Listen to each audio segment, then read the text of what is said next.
So today's lesson is going to be over absolute values. Now this is a topic that you'll get into mainly in Algebra 2, but we're going to go over it now again so that you know what happens when you get there.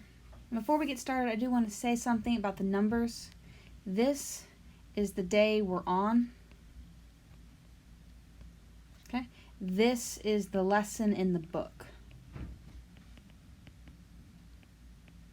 For those of you following along in your book, the lesson is 2.5, but the online day is Unit 2, Day 3. But now that is said, let's get on to absolute value. Now the weird thing about absolute value is it's got these symbols. Okay?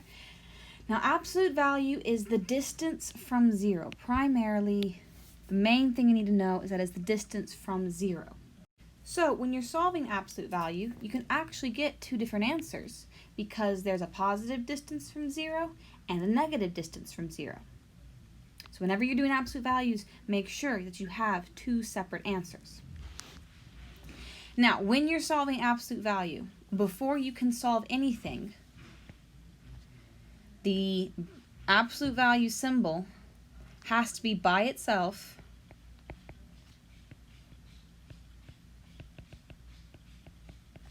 on one side of the equal sign.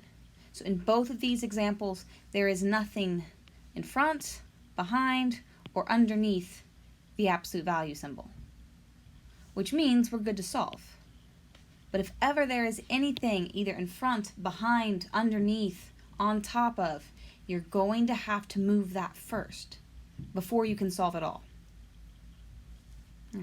So when you're solving these, and you finally have it separated, so you finally have absolute value on one side, answer on the other, what you're going to do is you're going to break it up into two different equations. You're going to have negative 3 plus n is equal to a negative 6, and then you're going to have a negative 3 plus n is equal to a positive 6. And the reason why you're going to break it up into these two different equations is because you have two different answers. Remember, there's a positive distance from 0 and a negative distance from 0. So you break it up into two different equations, and then you can solve. Plus 3 on this side. And that's one value for n. Then you're going to go to the other equation. Same thing. Okay? So you end up having two different answers. So n is equal to a negative 3 and to 9. It's the same exact thing for over here in this one. Okay, you're going to break it up into two different equations and then solve. Go ahead, see if you can just set it up correctly. Alright, so the way you set this up is like this.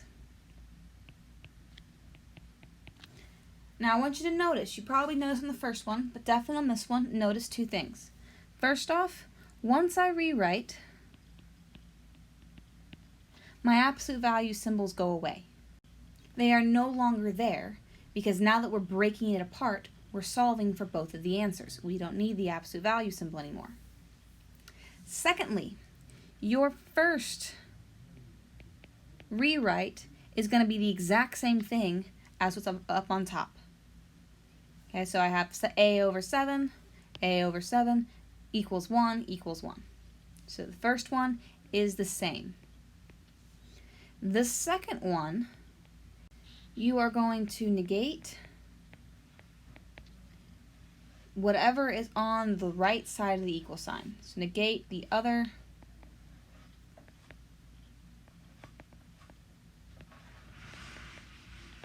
only. Do not negate the side that the absolute value symbol is on. Okay? Only the opposite side. Alrighty. So, now that we have these two things set up, we can go ahead and solve. Remember, if you have a number in the denominator, you need to multiply both sides of the equation by that number. So a is equal to 7 on this side, and a is equal to a negative 7 on this side. So just remember, when you have absolute value, you're going to have two different answers. Now, some of your answers may be positive, some may be negative. Sometimes both are positive or both are negative. The big thing you got to be aware of is that when you rewrite the equations, one of your equations has a negative sign and the other has a positive sign. Same thing over here.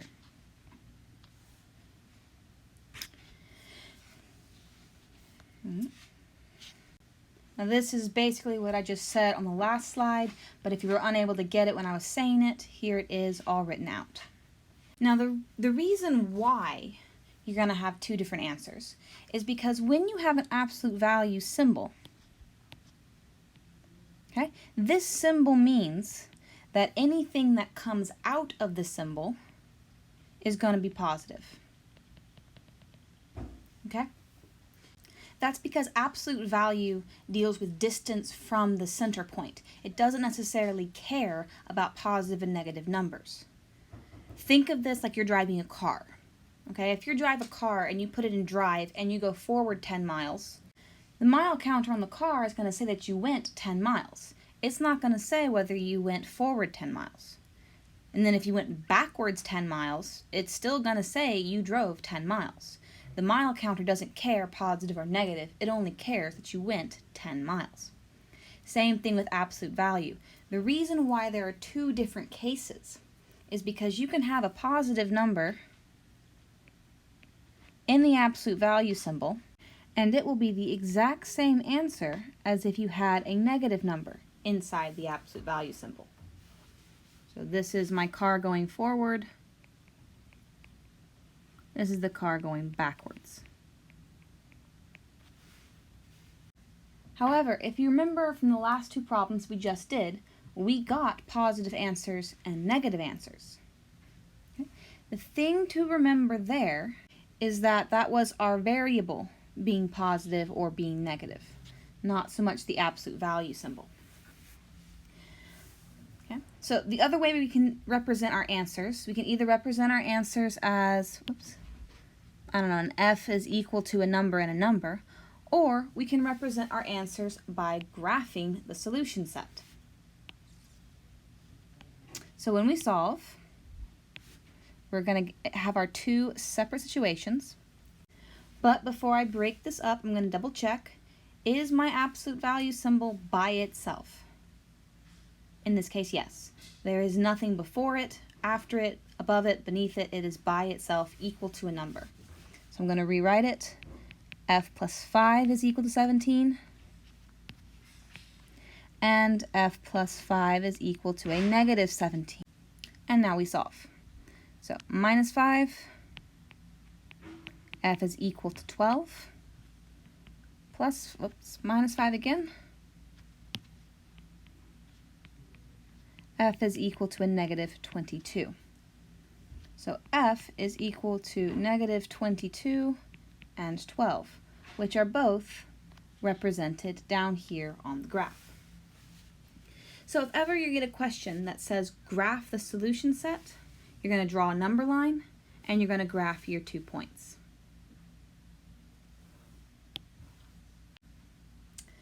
Now, not all of your problems are going to be this simple. Sometimes you're going to have to get the absolute value symbol by itself, as in these problems.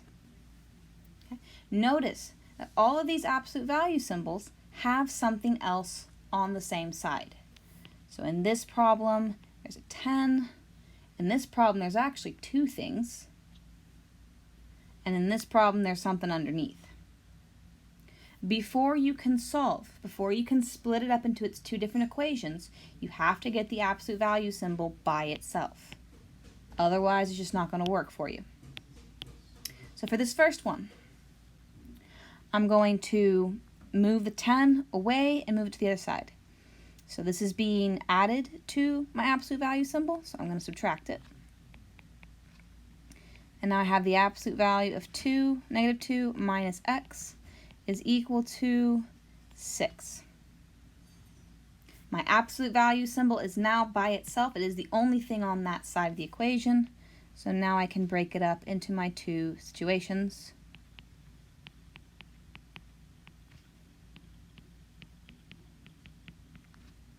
Notice again, when I rewrite things, the absolute value bit, or the bit that was in the absolute value, doesn't change. It is the exact same on both sides. The only thing you're changing when you're rewriting is the sign of the right side of the equation on the second rewrite. And it's the only thing that changes. This first situation is the exact same. In the second situation, you're going to change the sign of the right side of the equation, or whichever side of the equation the absolute value is not on. Once you have it split up into your two different equations, you can solve. So I'm going to add 2 to both sides. Negative x is equal to 8. But I don't need negative x, I need a positive x.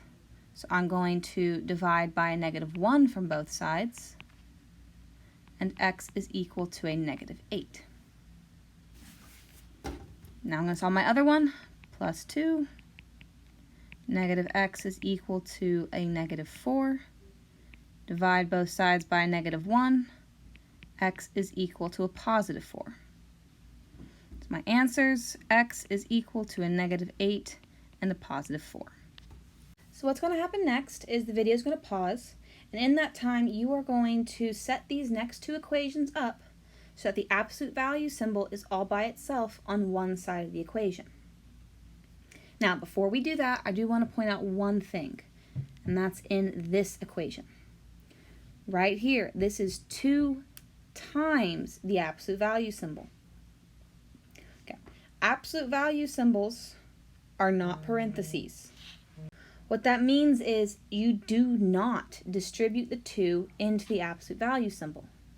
Instead, when it comes time to move the 2 away from the absolute value symbol, you are going to divide.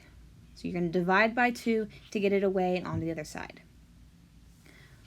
But the video is going to pause. Go ahead and try to do these other 2. Now, for this first one, the first thing we have to do, just like any other equation, is move things that are the farthest from the absolute value symbol. What that means is we're moving this negative 3 first. So this negative 3, we're going to add it to both sides because it is negative, so in order to move it, we have to add it to both sides. And now, this is my new equation. Now I need to move this 2. This is a 2 times the absolute value, so I'm going to divide it from both sides. And now I have a negative 3, the absolute value of negative 3b is equal to 12. Once you're here, you can split it up into your 2 equations and solve.